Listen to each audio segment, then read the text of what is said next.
নমস্কার, আপনারা দেখছেন সংবাদ সম্মেলন। এই মুহূর্তে আমরা দাঁড়িয়ে আছি গোঘাটের হরিহরপুর গ্রামে। এখানে কিন্তু গোঘাটের বিজেপি প্রার্থী প্রশান্ত দিগার এই মুহূর্তে কিন্তু কালী মন্দিরে পুজো দিচ্ছেন, সেই ছবিটা আমরা দেখাচ্ছি সরাসরি। এরপর পুজো দেওয়ার পরেই কিন্তু তিনি প্রচারে বেরিয়ে পড়বেন, বাড়ি বাড়ি প্রচারে যাবেন। দেখাচ্ছি সেই ছবিটা। কালী মন্দিরে কিন্তু এই মুহূর্তে হরিহরপুরে কালী মন্দিরে বিজেপি প্রার্থী প্রশান্ত দিগার এই মুহূর্তে পুজো দিচ্ছেন, সেই ছবিটা আমরা তুলে ধরার চেষ্টা করছি। দেখতেই পাচ্ছেন সেই ছবি।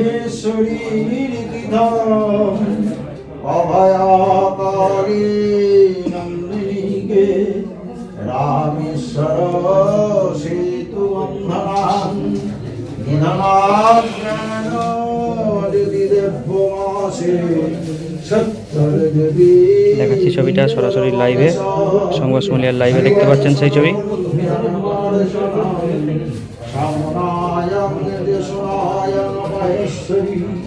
এই মুহূর্তে তিনি পুজো পাঠ করে প্রচারে বেরিয়ে পড়েছেন, আর কিছুক্ষণ প্রচারে বেরোবেন। এক্ষুনি তিনি কিন্তু প্রচারে বেরোবেন। হরিহরপুর গ্রাম সহ বেশ কয়েকটি গ্রামে কিন্তু তিনি নির্বাচনী প্রচার সারবেন। বাড়ি বাড়ি বলে দিন আলুর দাম 50 টাকা হলো কেন? তৃণমূল জবাব দাও। আলুর দাম 50 টাকা হলো কেন? চোর মমতা জবাব দাও। জবাব তোমায় দিতে হবে, চাষিদের স্বার্থে হচ্ছে লড়বে। চাষিদের স্বার্থে হচ্ছে লড়বে।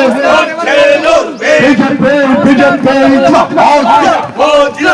প্রশান্ত দিগার জিন্দাবাদ। জয় শ্রীরাম, জয় শ্রীরাম, জয় শ্রীরাম, জয় শ্রীরাম। প্রশান্ত দিগার জয় শ্রীরাম, জয় শ্রীরাম, জয় শ্রীরাম। বন্দে মাতরম, বন্দে মাতরম। দিদি ভাইদের বলে দিন পদ্ম ফুলে ভোট দিন। পরের বৈশাখ আসছে দিন, পদ্ম ফুলে ভোট দিন। জবাব তোমায় দিতে হবে, জবাব তোমায় দিতে হবে।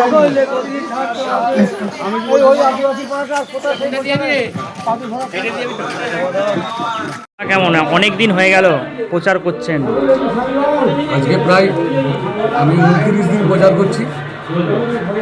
গোঘাটে মোটামুটি নিজের এলাকায় প্রচার করতে পেরেছি। প্রায় 70% বেশি এরিয়া পায়ে হেঁটে ডোর টু ডোর, বাড়িতে বাড়িতে গৃহ সম্পর্ক করেছি। মানুষের অভাব অভিযোগের কথা শুনেছি। বর্তমান সরকার কীভাবে মানুষকে তথা গোঘাটবাসীকে বঞ্চিত করে রেখেছে, সেই সব বিষয়ে আমি মানুষের উপলব্ধি নিয়েছি। আগামী দিনে আমি এই গোঘাটবাসীর আশীর্বাদে বিধায়ক নির্বাচিত হওয়ার পর গোঘাটের যে সমস্ত উন্নয়নমূলক কাজ হওয়ার কথা ছিল, যেটা থেকে বঞ্চিত হয়ে আছে, সেই সমস্ত উন্নয়নমূলক কাজ করব। তথা আমাদের রাজ্য স্তরে যে ইশতেহার প্রকাশ হয়েছে, যে সংকল্পপত্র আমরা যে প্রতিশ্রুতি দিচ্ছি মানুষকে, সেগুলো তো পাবেই ফেসালিটি, সুযোগ সুবিধা। তাছাড়া গোঘাটকে আমি নিজের মতন করে সাজাবো। গোঘাটকে এক উচ্চ মানের বিধানসভা, পরিকাঠামোগত উন্নয়ন, সামাজিক, রাজনৈতিক এবং এখানকার শিক্ষা ব্যবস্থা, টোটাল ব্যবসায়িক পরিবেশ পরিস্থিতি, সার্বিক একটা অন্য মাত্রা পাবে গোঘাট পশ্চিমবঙ্গের প্রথম সারি বিধানসভায় পরিণত হবে আগামী। কামারপুকুর কি পৌরসভা হবে? কামারপুকুর 100% কামারপুকুর পৌরসভা হবে।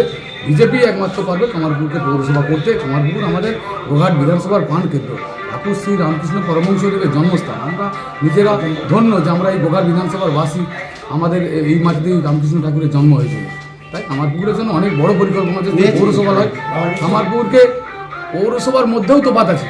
এই পৌরসভা এক অন্যরকম পরিকল্পিত পৌরসভার রূপায়ণ হবে, বাস্তবায়িত। যেমন কি চিন্তা ভাবনা করে রেখেছেন?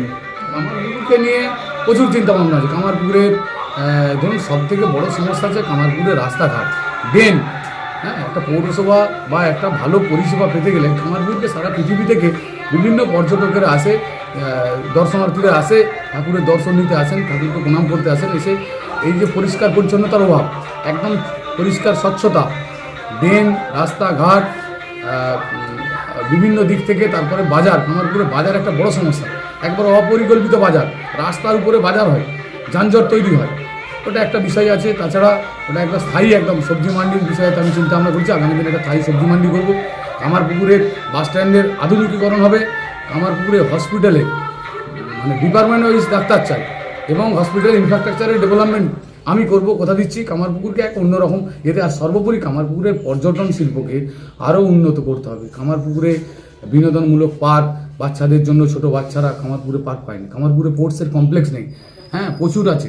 কামারপুরে ক্যারাটে একাডেমি আছে, কামারপুরে ফুটবলের কোচিং হয়, কামারপুরে ক্রিকেটের কোচিং হয়, কিন্তু তার পরিকাঠামো কোথায়? পরিকাঠামো নয়, আসে। আমরা চেষ্টা করছি বিজেপি সরকারে এলে এটুকু আশ্বস্ত করতে পারি কামারপুরবাসীকে তথা গোঘাটবাসীকে, কামারপুর এক অন্য জায়গায় পৌঁছাবে। কামারপুর অবশ্যই পৌরসভা তো হবেই, সেই সঙ্গে সঙ্গে একদম পরিকল্পিত সিটি হবে। পাড়ায় পাড়ায় ঘুরছেন, কেমন সারা?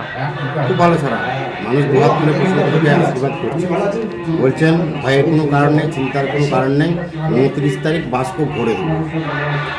আমরাও বলেছি, আপনাদেরকে আশ্বস্ত করছি, আমরা কলকাতার বিধানসভায় পছন্দ করি আপনাদের ইয়েতে। আর মানুষ তো বিভিন্ন জায়গায় ক্ষোভ বিক্ষোভ করে রয়েছে, কারণ তৃণমূল সরকার কোনোরূপ উন্নয়ন করেনি। পুরোপুরি তৃণমূলের নেতারা তাদের পকেট গোছাতে ব্যস্ত, তারা তাদের পকেট গুছিয়েছে, তাদের আত্মসাৎ করেছে, মানে সমাজের মানুষকে চুষে খেয়েছে। মানুষ মুক্তি চাইছে, নারীদের নিরাপত্তা চাইছে, ভালো স্বাস্থ্যের পরিকাঠামো চাইছে, গ্রামের উন্নয়ন হোক, ভাঙা পড়া রাস্তাগুলোর উন্নয়ন হোক, বাড়ি বাড়ি জল পৌঁছে। আর বিশেষ করে আমাদের সরকার একটা বিরাট বড় কেন্দ্রীয় মোদী সরকার ঘোষণা করেছেন, বিজেপি পশ্চিমবাংলায় ক্ষমতা আসার সাথে সাথে প্রতিটা যুবক বেকার ভাইদের জন্য 3000 টাকা, আর লক্ষ্মী ভাণ্ডারের পরিবর্তে অন্নপূর্ণা ভাণ্ডার 3000 টাকা, আর বিনা পয়সায় মা বোনেরা রাস্তায় ট্রেনে ট্রামে বাসে যাতায়াত করতে পারবে। মায়েরা এতে অনেক খুশি, বাড়ির লোকেরা অনেক খুশি। ট্রেনে আর কিসে যাবে? ট্রেনে ট্রামে বাসে করতে, বাসেও ফ্রি? হ্যাঁ, বাসেও। কোন বাসগুলো? সরকারি বাসগুলো? বাসে সমস্তভাবে ফ্রি আছে। ঠিক আছে, মানুষ চাইছে, দুহাত ভরে আশীর্বাদ করছেন প্রশান্ত দাকে, দুহাত ভরে আশীর্বাদ করবেন। 2026 নির্বাচনে গোঘাটের সোনার বাংলা গড়ার লক্ষ্য নিয়ে প্রশান্ত দাকে মানুষ আশীর্বাদ করবে। আজকে কোথায় কোথায় প্রচার হচ্ছে? আজকে হরিহরপুর, বালিবেলা, বগাজল বিভিন্ন জায়গাতে প্রচার চলছে। সবথেকে বড় কথা, কৃষকদের উপর এই সরকার সবথেকে বড়োভাবে তাদের সাথে তাদের ক্ষতি করেছে। চাষের কোনো দাম নেই, ন্যায্য ফসলের কোনো দাম নেই। তাই আমাদের সরকার এলে আলুরও দাম হবে, ধানেরও দাম হবে, মানুষ তার সুযোগ জায়গাটা বুঝে নেবে। এবার হাতের কাছেই মিলবে অত্যাধুনিক ও নির্ভরযোগ্য স্বাস্থ্য পরিষেবা। আরামবাগ, খানাকুল ও পরশুরা থানা এলাকার মানুষদের জন্য এক বড় সুখবর। খানাকুলের সেকেন্দারপুরে গড়ে উঠেছে একটি আধুনিক ও সুসজ্জিত nursing home, lifeline health care. Director Sanjay পালু।